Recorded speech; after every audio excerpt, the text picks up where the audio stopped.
The Greeks, they loved their circles, circling thought, spherical concepts, geometry play all day. But have you ever heard of Nous? In their beginning, there were spheres, not of planets or politics, but of the divine intellect called Nous. The Greeks believed that to think clearly, you had to align with the cosmos, that the mind itself orbited something higher, not opinion, not ego, truth, and reality. Ptolemy gave us maps not just of space, but of understanding. His spheres weren't necessarily wrong. They were anchored in context and definitely for the time. Nous still exists, though, in my opinion. We may have outgrown the model, but I see a lot who don't think we don't need one anymore. I think we just stopped consulting it. I don't know. Maybe we replaced it with reels, data and sound bites, shortcuts, maybe, but I don't think you get to the second circle of thought that way. But who am I? Not a PTSD diagnosed filmmaker who's expressive on her experience. Meh, it's for the birds, right? But personally, I think there's a deeper ring that's where fear lives. That's why so many stop short. If you haven't heard, the New England Journal of Medicine dropped an article on May 15th that should have sent shockwaves through everywhere. CRISPR tech, DNA editing, not someday, now, like a couple days ago now. They did it. The possibility to edit who we are and rewrite the genetic blueprint. They've been doing it, but this one was specifically tailored.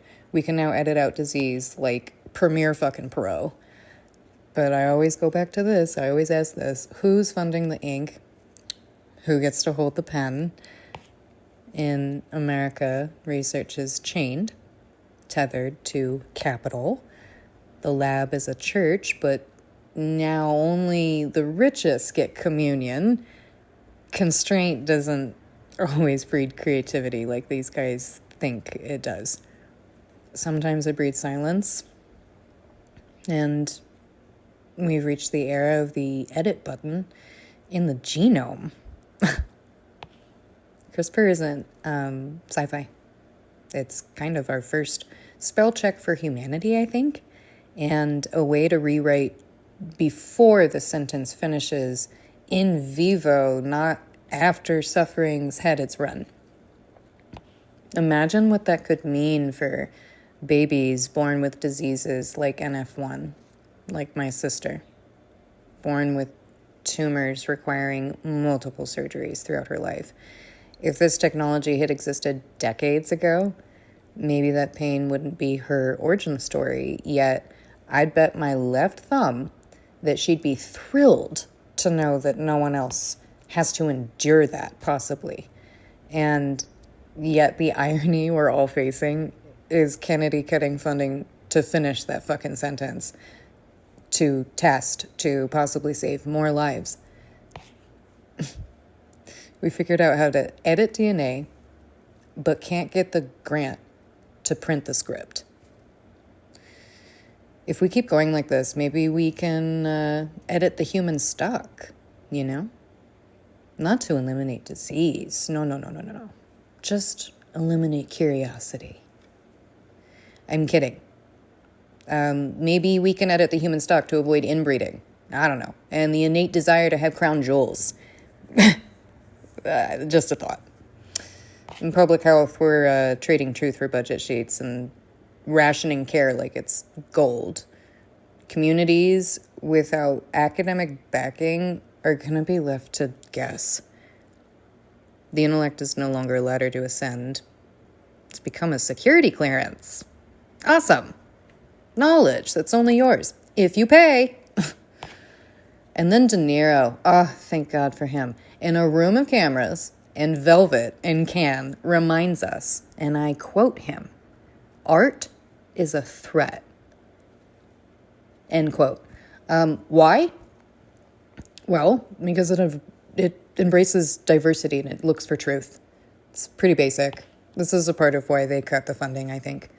It's why they slapped tariffs on culture and humanities. It's why the Kennedy Center is now run by a man who doesn't understand why it exists.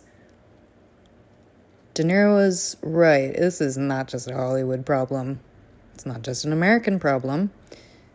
The ability to think freely, to have thoughts that aren't filtered, formatted, or approved, to follow ideas that don't fit the fucking script, that's mildly disappearing or strongly disappearing. And that's, when that disappears, so does what connects everything, I think. Art, science, spirit, resistance.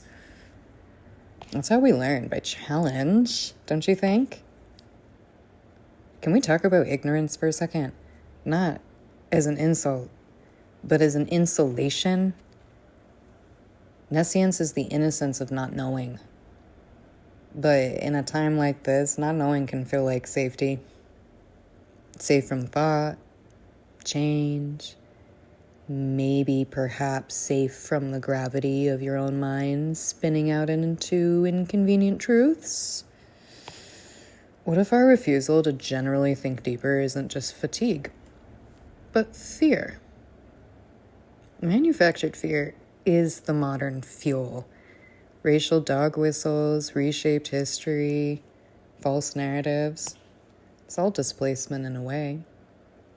Keep people moving, doubting, scrambling. They won't have time to think. But new, real new, is the second circle.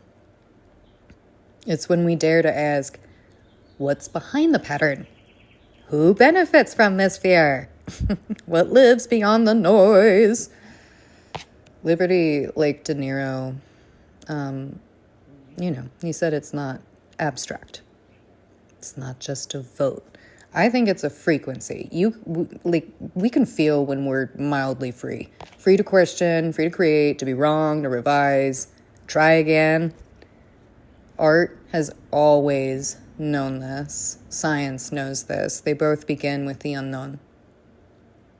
Yet, those are the first things they silence.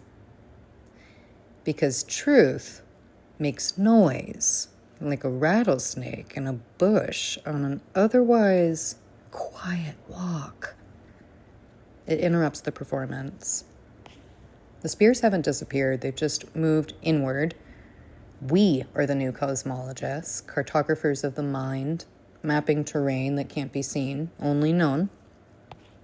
But you want liberty? Start here. Start in thought, in new. Because the real revolution isn't televised. Like someone said very importantly. But it's interior. Look up at the stars and don't stop at the first circle. Comfort? Go past that. Past what you were taught. We need more philosophers of the mind out here while the kings rule the lands. There's light there. Actual, real illumination, the kind that can't be bought or sold or censored. I mean, last I checked, we're not quite in a Minority Report yet, unless Tom's like, well, Mission Impossible's over. Let's do Minority Report 2. The aftermath. Can we not? Oh, God. De Niro in Cannes was right. I'll quote him. We have to act. End quote. Not just outward, inward.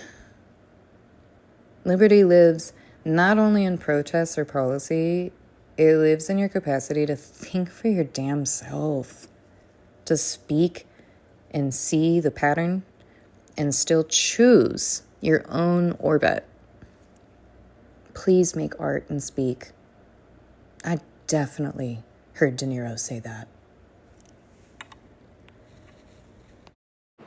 Unlike a film, we can't just sit back and watch. We have to act, and we have to act now.